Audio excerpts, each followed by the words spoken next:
Tak jak jsem o vás přemýšlel, milí snoubenci, také o vašem dnešním dnu, ale hlavně o všem tom, co je před vama.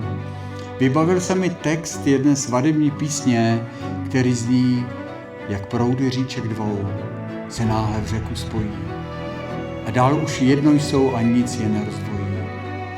Tak spoj se vaše lásko v jediný mocný proud, který vám pomůže překonat každé úskalí, které by se vám chtělo postavit do cesty.